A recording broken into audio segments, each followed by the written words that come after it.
me move on beyond the world of sports to a subject that I think is worth addressing. There was a video circulating about Tiffany Haddish. Tiffany Haddish, for those of you who don't know, is a phenomenal talent. She's an actress. She's a comedian. She was nominated for 2 Critics' Choice Awards. She had a breakout leading role in the comedy film Girls Trip in 2018, which with her and Queen Latifah and Regina Hall and Jada Pinkett Smith. Absolutely fabulous job by all of them. It was a great movie. I loved that movie. Let me not forget my brother Lorenz Tate, who was in that movie as well. Smooth as shit. Brother doing his thing. Actually, I wish that the Power whole ensemble, Power Book Ghost, Power, Raising Canaan and all of that stuff with the 50 Cent and them do. I wish that they dedicated the series to Lorenz Tate doing politics. That would be absolutely sensational in today's day and age. They should feature him personally, but I digress. Tiffany Haddish was seen on video the other week, a few days ago. She was driving in a car, and I'm not going to lie to y'all, she didn't seem all there. Take a look at this. Ask me to do shit just to get, oh, she's a nice person. Tiffany's so nice and so sweet. That nice shit. That nice shit. I'm tired of being fucking nice to you raggedy motherfuckers. And y'all lazy. Lazy. I'm just tired of people playing with me. Now look, we ain't gonna sit here and make fun of that. She seems to be breaking down.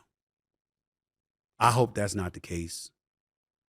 I certainly don't wish that on her. I'm a huge fan of hers. I apologized once upon a time because I met her and I didn't say much. I was courteous, but I wasn't talkative because I was preoccupied with daddy duties because my daughter was in the vicinity and I was preoccupied with her. And, I wasn't as receptive to conversation as I normally am. But I'm a huge fan of Tiffany Haddish. And to see something like that, it should give us cause to pause. You can see she feels like she's somebody that's being taken advantage of, whether it be by Hollywood or people working for her or people working with her. You could see that is something that's resonating and ravaging through her and really, really affecting her in a negative way. And it's one of those things where it's not about laughing. It's not about making fun. And it's not about looking at her and saying, bump her. Who gives a shit? You know what? She making this money. She's a star. What is there to complain about? You got to know people's life, and you got to put things in its proper context and perspective and have some compassion and have an elevated level of sensitivity. And so I had my researchers do some research and provide me with some information about her. And lo and behold, look at what I'm reading about her. I'm going to read some of this stuff to y'all. They said Tiffany Haddish lived in 3 foster homes. 3. After her mother lost custody of her and her siblings when Tiffany was 12. After 2 years, her grandmother was able to gain custody of her and her siblings. She lived out of a car in Cali before jump-starting her career in as recently as 2005. Okay? Obviously, since that time, she's enjoyed tremendous success, named one of the 100 most influential people in the world by Times Magazine in 2018, and Hollywood Reporter listed her among the 100 most powerful people in entertainment in 2018, 2019. I never, ever, ever get caught up in that. That list doesn't mean shit to me. Because when they use the word power, let's be real about it here. She don't have that power. She has influence. She can say things and you'll listen. She can provide perspectives that'll make you go, She can do that. But real power belongs to real decision makers. And if you ain't the decision maker, you don't have the power. And people who are inclined to give you that power are people who want to evade or avoid and be oblivious to those who truly, truly are in decision-making positions. I don't get caught up in all of that.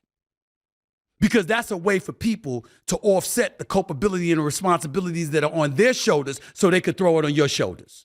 and say you ain't doing this and you ain't doing that and it's your fault when you ain't even the one making the damn decision. That's what kind of stuff she's going through. And the other thing that she's going through, without even knowing her business, one could easily surmise this just based by looking at her. She talked about working and people want you to work for free and wanting to take from you and all of this other stuff. It's frustrating because when you have a giving heart and a giving soul and you extend yourself to other people and it's not appreciated, it's instead a license for people to continuously come at you, asking you to settle for less when you give so much more of yourself. It can ultimately break you psychologically. Because you can get to a point where you say, damn, when is enough's enough? Especially when mama's not around. Especially when you've been raised in foster homes. Especially when you don't have the love and the support that you need and that you want so desperately, because that's what it comes down to. See, we don't say that, but you can see it. Now, did Tiffany Haddish make some mistakes? Yeah. She comes across as a bit out there from time to time.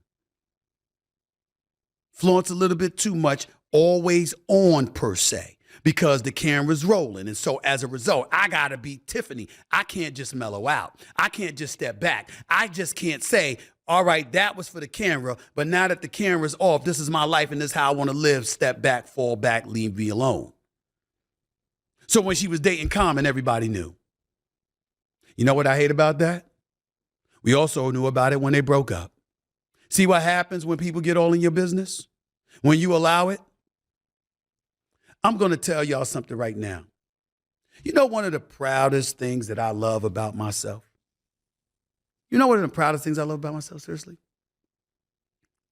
Of all the things that I can look at and I can have to be proud of because I've overcome a lot of things in my life and I've got some resolve and some intestinal fortitude, and no matter how much stress rakes my nerves from time to time, I adapt, I overcome. One of the greatest things that I think exists in me is my ability to tell somebody to kiss my ass. It's a beautiful feeling. I really think you all should try it. Not care. Not care. Oh my God, the paparazzis is out there. They're taking pictures of me. I don't have any makeup on. So what? You still look better than them. So what? You can sit up there and take a picture of what car I drive. Just don't take my license plate.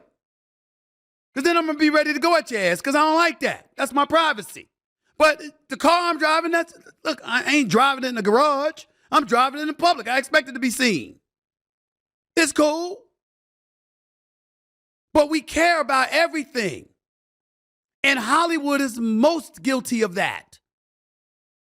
But it ain't just because of themselves as human beings. It's because the studios want you to be that way. Watch what you say.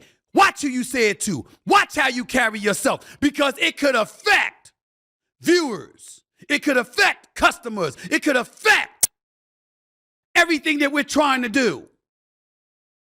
At some point in time, it's really got to be about telling people in your own special way to kiss your ass. It's very cathartic. I'm trying to tell y'all, it's a beautiful thing. Do you know that I was on a record years ago? And when Bill Clinton in the 90s got into his problems with Monica Lewinsky, I blame, now Chris, people like Chris Rock, the comedian Chris Rock, my brother, he blamed Hillary because he said Hillary didn't do her job. Go look at him in stand-up and you know what he's talking about. Okay? That's not where I went. Where I went was to Bill Clinton. Because where they got him, the libertarians of the world and the conservatives who were out to get him, where they went was, he lied under oath. He took an oath. He raised his hand and said, so help me God, I'm going to tell you the truth. And then he lied. And he lied. And then the libertarians, I had one woman said, oh my God, I'm just so literally cried in front of my face. She used to work for the Philadelphia Inquirer with me. She cried in the newsroom in front of my face. Not because he got a blowjob. She cried in front of my face because he did it in the Oval Office. Oh my God.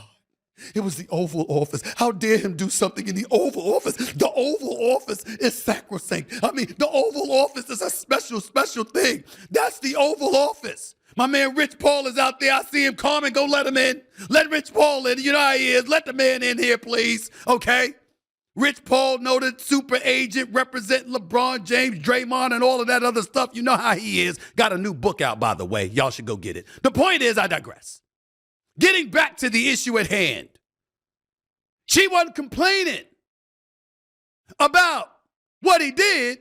She was complaining about the fact it was in the Oval Office. Oh, like, my God, that's reserved for the bedroom. We've never done something like that anywhere else. Oh, never anywhere else. It can't possibly be anywhere else, especially the Oval Office. I mean, my God, John F. Kennedy was here. Lyndon B. Johnson was here. Ronald Reagan and George H.W. Bush and Bill. I mean, oh, my God. This is what the woman said and was crying in the newsroom of the Philadelphia Inquirer because he had the audacity. I said, let me get this straight. You don't have a problem with the fellatio that was taking place. It's that it was in the Oval Office. She said, yes, David, yes, and was wiping tears. That's the world we're living in. People done lost their damn minds. It has to stop. We got to get ourselves refocused. Tiffany Haddish, all the best to you. Get yourself together. Welcome to the real world, which you know better than most. You are reminded that no matter how gifted you are, no matter how special you are, the world truly outside of your true loved ones are about assets and liabilities. Can you be an asset to somebody else? If the answer is yes, they want to use you. If the answer is no, they consider you a liability and they have no use for you. They don't give a shit about you. Here's your solution. Don't give a shit about them. Care about those who care about you. If you want to prioritize anything, Tiffany, prioritize establishing that they care.